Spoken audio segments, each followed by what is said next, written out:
ಸಿಂಪಲ್ಲಾಗಿ ಬೆಳ್ಳುಳ್ಳಿ ಹಾಕಿ ಅನ್ನ ಮಾಡೋದನ್ನ ತೋರಿಸ್ತಾ ಇದ್ದೀನಿ. ರಾತ್ರಿ ಅನ್ನ ಮಿಕ್ಕಿದೆ ವೇಸ್ಟ್ ಆಗುತ್ತೆ ಅನ್ನುವಾಗ ಈ ರೀತಿ ಟ್ರೈ ಮಾಡಿ. ಆರೋಗ್ಯಕ್ಕೂ ಒಳ್ಳೆಯದು, ಟೇಸ್ಟು ಸಖತ್ತಾಗಿರುತ್ತೆ, ತುಂಬ ಫಾಸ್ಟಾಗಿ ಮಾಡ್ಬೋದು. ಬನ್ನಿ ಹೇಗೆ ಮಾಡೋದಂತ ನೋಡೋಣ. ಒಂದು ಬಾಣಲಿ ಇಟ್ಕೊಂಡಿದ್ದೀನಿ. ಬಾಣಲಿಯಲ್ಲಿ 3 ಸ್ಪೂನ್ ಎಣ್ಣೆ ಹಾಕಿದ್ದೀನಿ. ಅರ್ಧ ಟೀ ಸ್ಪೂನ್ ಸಾಸಿವೆ, 1 ಸ್ಪೂನ್ ಉದ್ದಿನಬೇಳೆ, 1 ಸ್ಪೂನ್ ಕಡಲೆಬೇಳೆ, ಸ್ವಲ್ಪ ಕಡಲೆಕಾಯಿ ಬೀಜ. ಇದೆಲ್ಲ ಕೆಂಪಗಾಗೋ ತನಕ ಹುರ್ಕೊಳ್ಳೋಣ. 2 ಒಣಮೆಣಸಿನ್ಕಾಯಿ. ನೋಡಿ, ಕಡಲೆಕಾಯಿ ಬೀಜ ಎಲ್ಲ ಕೆಂಪಗಾಗಿದೆ. ಇವಾಗ ಈರುಳ್ಳಿ ಹಾಕೋಣ. ಸಣ್ಣಕ್ಕೆ ಉದ್ದಕ್ಕೆ ಹಚ್ಚಿರೋ ಅಂಥ ಒಂದು ಈರುಳ್ಳಿ, ಸ್ವಲ್ಪ ಕರಿಬೇವು ಸೊಪ್ಪು.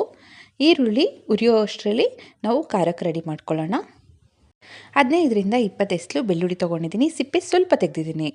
1.5 ಸ್ಪೂನ್ ಖಾರದ ಪುಡಿ, 1/4 ಟೀ ಸ್ಪೂನ್ ಅರಿಶಿನ, 1 ಟೀ ಸ್ಪೂನ್ ಜೀರಿಗೆ. ಇದರಲ್ಲಿ ನೀರು ಹಾಕ್ತೀರಾ ತರಿಯಾಗಿ ರುಬ್ಕೊಂಡು ಬರೋಣ. ನೋಡಿ, ಈ ಥರ ಇರಬೇಕು. ಈರುಳ್ಳಿ ಎಲ್ಲ ಕೆಂಪಗೆ ಹುರಿದಿದೆ. ಇವಾಗ ರುಬ್ಬಿರೋ ಅಂಥ ಖಾರ ಹಾಕೋಣ. ಖಾರನ 1 ನಿಮಿಷ ಎಣ್ಣೆಯಲ್ಲಿ ಹುರ್ಕೊಳ್ಳೋಣ. ನೋಡಿ, ಚೆನ್ನಾಗಿ ಮಿಕ್ಸ್ ಆಗಿದೆ. ಇವಾಗ ಅನ್ನ ಹಾಕೋಣ. ರುಚಿಗೆ ಎಷ್ಟು ಬೇಕೋ ಅಷ್ಟು ಉಪ್ಪು. ಅನ್ನಕ್ಕೆ ಉಪ್ಪು ಖಾರ ಎಲ್ಲ ಹಿಡಿಬೇಕು. ಚೆನ್ನಾಗಿ ಮಿಕ್ಸ್ ಮಾಡ್ಕೊಳ್ಳೋಣ. ಸ್ವಲ್ಪ ಕೊತ್ತಂಬರಿ ಸೊಪ್ಪು. ನಾನು ಮಾಡೋ ರೆಸಿಪೀಸ್ ನಿಮ್ಗೆ ಇಷ್ಟ ಆದರೆ ದಯವಿಟ್ಟು ಸಬ್ಸ್ಕ್ರೈಬ್ ಮಾಡಿ. ಹಾಗೆ ವಿಡಿಯೋನ ನಿಮ್ಮ ಫ್ರೆಂಡ್ಸ್ ಎಲ್ಲರಿಗೂ ಶೇರ್ ಮಾಡಿ. ತುಂಬ ಹೊತ್ತು ಅನ್ನನ ಹುರಿದ್ರೆ ಬೆಳ್ಳುಳ್ಳಿ ಫ್ಲೇವರ್ ಹೋಗ್ಬಿಡುತ್ತೆ. ಸ್ಟವ್ ಆಫ್ ಮಾಡೋಣ. ಬೆಳ್ಳುಳ್ಳಿ ಅನ್ನ ರೆಡಿಯಾಗಿದೆ, ಸರ್ವ್ ಮಾಡೋಣ.